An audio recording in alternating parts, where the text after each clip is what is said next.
nerds, it's Give Me a Flake Man with ともこです。 And we're doing a little update on the gender identity video that we did last week, or this week? Was it this week? 先週かな? Anyway, you saw it. It's quite popular. Thanks for all the people who saw that. It's a kind of a big issue, and I'm comfortable with it, but a lot of Japanese are not comfortable with it.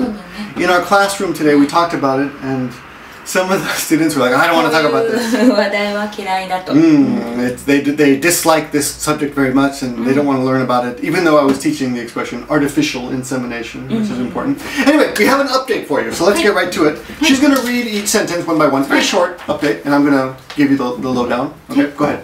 性同一性障害で戸籍上の性別を変えた東大阪市の男性が27日、精子の提供を受けて妻との間に設けた男児の出生届を本籍のある東京都新宿区役所に提出したが、Okay, this is a super raw. Run-on sentences are apparently not a problem in Japan. That's half the sentence. Okay, so let's go. Okay, so if you know what happened, right? そうだね、結局 It's just a summary. The first sentence is a summary. はい、じゃあ結局は So, Osaka man who had a baby by artificial insemination with his wife who's 30 years old. He has a gender identity disorder. Went to hand in his birth registration. And then? 本籍があるのが東京都新宿区役所。 Okay, so he went to Shinjuku to hand in the paper. そう。 Right? でも法律上の夫婦の子である嫡出子として認められなかった。 But they will not legally identify or recognize the child as their legitimate child. 夫婦は不当だとして They think it's unfair, so 3月をめどに in March, そうです。東京家庭裁判所に不服を申し立てる。 so they will sue in the family court in March. They will, I guess, 申し立てる, I guess, file a lawsuit in this case. そうだね。男性は夫婦の子だと書かれた戸籍を早く作ってあげたい。 The husband says, I guess the Dante is actually gentleman, not husband. The gentleman says, well, the man says, he would like to have his child registered in the family koseki, or the family registry, remember, as soon as possible. Right? Now, on the last video, there were quite a few people who asked about adopted children. Right? And what happens with adopted children?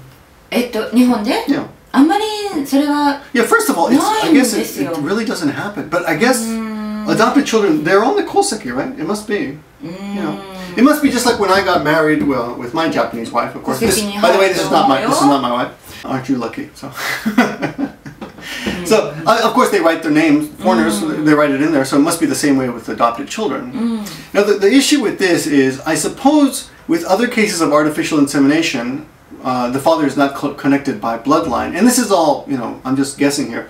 But in other cases, for example, if I were to have a child with a third artificial donor, for example, for some reason, if I'm shooting duds, right? Shooting blanks, I think is the expression. Do you know what that means? Shooting blanks? Shooting blanks. No bullets in the gun, right? If that were the case, and I had a baby through artificial insemination, then I suppose I would adopt the child legally, and it would go into my koseki. 戸籍あると思う。 Now, in this case, though, I guess not technicality, but these couples have been accepted as male and female couples, so I think it's more of a thing of more of a problem of pride. They don't want to be forced to adopt a child that they feel is theirs. But maybe in this case, it really isn't a case of bigotry or racism. It's just a fact. You know, he did not supply, even though he's the man, he did not supply the sperm. So maybe they're going to force him to adopt the child legally. If that's what I shouldn't say heterosexual, but if that's what the traditional couple is doing, it should be the same way. Anyway, that's your update.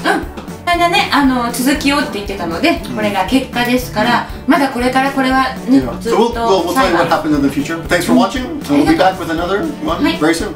Take care. Bye bye. ありがとう。